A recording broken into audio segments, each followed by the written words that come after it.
This story of mine is a warning to everyone across South Africa.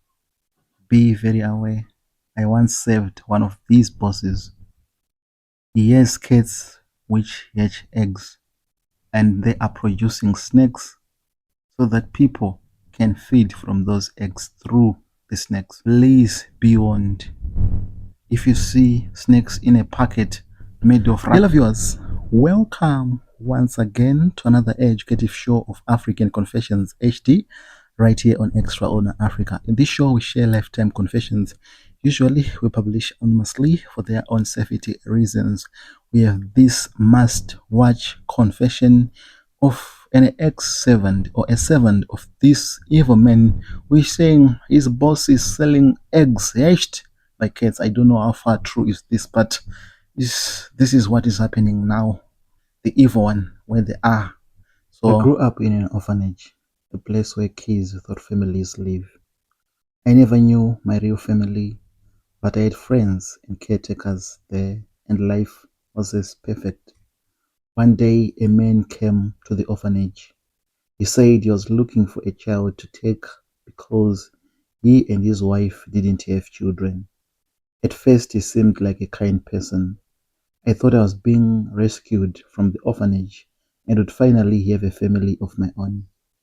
He took me to his home, and I was hopeful, but soon things didn't feel right.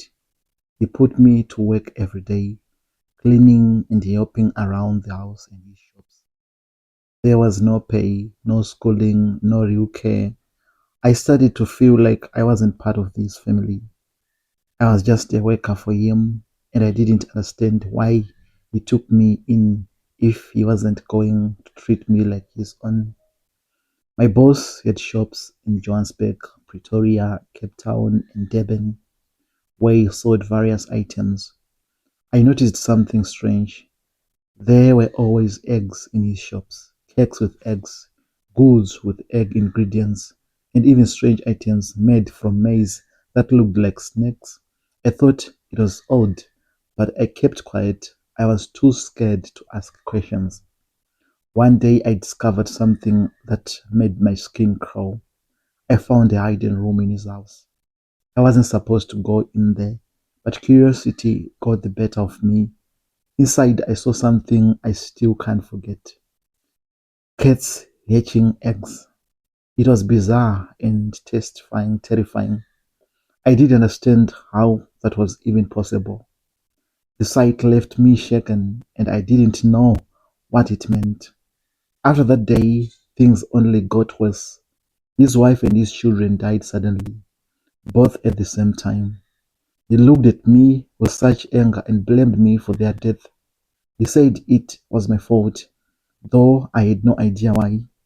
His words were like a curse that haunted me, filling me with fear and confusion. Not long after, he passed away too. It was at his funeral that I began to understand the truth. People whispered about his involvements in rituals, dark practices that he had kept hidden. The strange things I would see, the eggs, the cats, and the secret room all started to make sense. I realized I had been part of his rituals all along. Without my knowledge, he had been using me as some kind of tool in his dark practices. Now, even though he is gone, I carry the scars of what he did. I have struggled to start my own family. I have tried to have a child, but I fear his rituals has cursed me. His actions continue to hurt me, and I live with the pain and not being able to move forward. I am sharing my story as a warning. There are shops across Johannesburg, Pretoria, Cape Town, and Durban that may still carry his influence. Shops that sell things with eggs and maize that might be more than they seem. I want people to be careful, to be aware that not everyone who offers help has good intentions. Please, if anyone knows how I can break this case or find peace, I need help. I didn't ask for any of things. I am trying to be free myself from this dark shadow. I hope my story will save others from falling into the same trap and suffering the way I have. I have been struggling, solution uncle. As I stood in that secret room staring at the cats, I felt my body freeze. They were not like any cats I'd never seen such before. They were dark, almost pitch black, with eyes that seemed to glow in a strange, unnatural way. The glow wasn't the warm reflection of light you see in ordinary animals. It was cold, like they were looking right through me. They were silent and still, yet their gaze followed me. Each one seemed focused, like they knew why they were there, like they had a purpose that only they understand. The room itself smelled nasty, mixed with a sharp, strange odor I couldn't identify. Old, dimmingly lit candles sat around, melting into the weird shapes, and the walls were covered with masks, scratched or painted in some dark color that made me feel uneasy. And then there were the eggs. I still don't understand it, but the cats seemed to be guarding these eggs or hatching, I don't know, but I was confused. Every day after seeing that room, I was terrified. I had to go to his shops and help with his goods, acting as if nothing was wrong. He made me work without pay, and I never felt like I could escape. The shops were always full of strange items, food made from maize, cakes filled with eggs, and little trinkets that looked innocent but felt strange in my hands. Then there were these issues with the bus. He had me running errands all over the city, sending me to different places without any real explanation. I was sent from one shop to another, always carrying goods and messages. Most times I didn't even know what I was delivering, and I was always given just enough money for the bus fare, nothing more, so I couldn't go anywhere else even if I wanted. The driver sometimes looked at me with pity, maybe noticing the exhausting on my face, but I didn't dare say a word. If I did, who would believe me? At night, things got even worse. I had chores during the day, but my real work seemed to begin after the sun went down. My boss would call me to his home, where he made me all do sorts of odd jobs around the house. He would have me cleaning strange rooms, some with thick curtains blocking any view inside. He never let me ask questions, and I felt a constant sense of dread whenever I was near him. He would stay up late, moving through the house, muttering under his breath as he prepared things I didn't understand. It was as if he was following a secret schedule. Sometimes he would leave the house late at night, carrying bundles wrapped with clothes and saying where he was going. He would not say where he is going, and you will hear sounds of his car pulling away, leaving me alone in the dark, silent house, with only the memory of those cats and eggs haunting my mind. This routine continues for years, me doing his debt work, running his errands, handling strange items, and never getting a single coin for him for myself. I couldn't understand why he treated me this way. I thought he had taken me in out of kindness, but now I realized he had only ever seen me as a tool. Thank you so much, my brother, for sharing your story with us. We have learned from your story. It's so sad what these evil people are doing out there. We need to be very careful, listeners. We need to be very careful. Thank you for sharing this powerful and intense story. Um, my brother, you need to be very careful. You need to be very careful. Your life is at risk.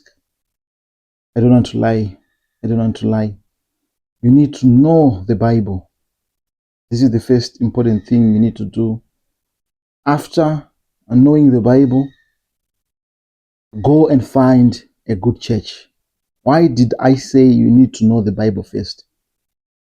If someone is preaching fake when you already knew the Bible, when you already have the knowledge of the Bible, you won't be fooled again. You won't be fooled again. So you need to read scriptures starting now. Starting now, start reading scriptures. Then go and find a church. Surround yourself with Bible believers, Christians, a group of good friends. You need to ask for forgiveness to God and people you have harmed. Go from place to place, from town to town, from Johannesburg to Cape Town, telling people you might be not disclosing because they might take action against you. We know that. But find a way to help people with that knowledge you have. With that knowledge you have. And I'm going to give you 10 key solutions. 10 key solutions. Yes. The first thing is that I have told you. Be free to tell people around you the story. Yes. Yes. These people are very cruel. Going to an orphanage, take that innocent soul to use in your rituals. And my brother, certainly, here are 10 key solutions from the Bible that offer guidance, comfort, and hope. The first thing is trust in God's plan. Jeremiah chapter 29, verse 11 says, "For I know the plans I have for you, declares the Lord, plans to prosper you and not to harm you, plans to give you hope and a future." Trusting that God has a purpose for each struggle helps us find peace even in tough times. The second thing, pray constantly. Pray constantly. In 1 Thessalonians chapter 5, verse 17 encourages us to pray without ceasing, turning to God, although prayer brings strength, guidance, and comfort in times of trouble. You need to forgive others for you to be free from this. Forgive others. Matthew chapter 6, verse 14 teaches us, "For if you forgive other people, when they sin against you, your heavenly Father will also forgive you." Forgiving brings peace to our hearts and frees us from anger and bitterness. Number 4, cast your burdens to God, my brother, or anyone listening in similar situation. Cast your burdens to God. Cast all this on Him because He cares for you. When we let God carry our worries, we find relief and comfort.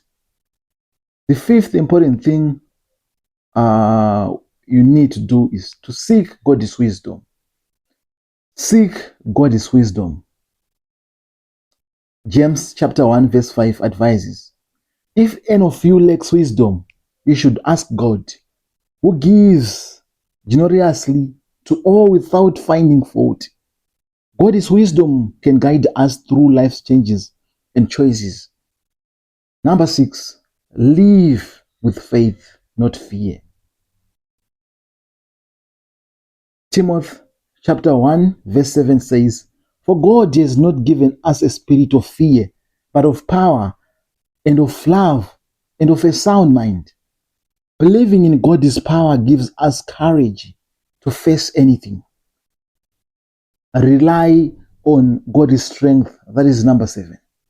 Philippians chapter 4 verse 13 states, "I can do all things through Christ who strengthened me." God gives us strength to endure and succeed even when we feel weak. Number 8, I have told you this one. Love and save others. Love and save others. Use that knowledge you already have. Mark chapter 12 verse 31 says, "Love your neighbor as yourself." By showing love and helping others, we reflect God's love and find joy and purpose. Yes. By only doing that, Number 9, seek peace and avoid anger. Proverbs chapter 15, verse 1 teaches, a gentle answer turns away wrath, but a harsh word stirs up anger. Responding calmly and kindly helps resolve conflicts and bring peace. Number 10, remember God's promises.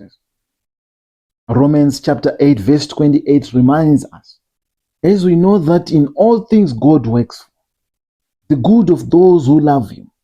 Holding on to God's promises gives us hope, knowing He's always working for our good. These principles can guide anyone seeking solutions, providing hope, strength, and direction through life's changes. I hope we are together. Listeners, wherever you are tuning in from, this is Extraordinary Africa Confessions Show. If it was his first time here, in this show we share lifetime confessions. Usually we share anonymously for their own safety reasons. We have covered so many stories since last year, and they've been those people who have been supporting us since day one. I would like to thank you so much. May God continue to bless you and your families.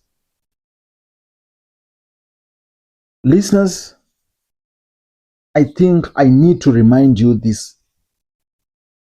Before you sleep, you need to pray. God, my Father who is in heaven, thank you for this day. Lead me as I go to my bed. Safeguard me. I will be not knowing what I'm doing. So send your angels to stay around me all over the night. If you are able to set your alarm at 12 midnight, wake up, pray. The devil is after us 24/7, so we don't need to relax. We don't need to relax. In the morning, Father, thank you for this new day. Some people wished to be in this day, but they failed. But because of your grace, mercy, and love, I'm alive. I thank you. Safeguard me as I spend it. That is the most important thing we need to know. That is the most important thing we need to know. Yes. Before sleeping, before traveling, before meeting new people, business deals, we don't need to relax a second. We don't need to relax a second. Yes. Thank you so much, listeners. Until we meet again in other episodes. Bye for now.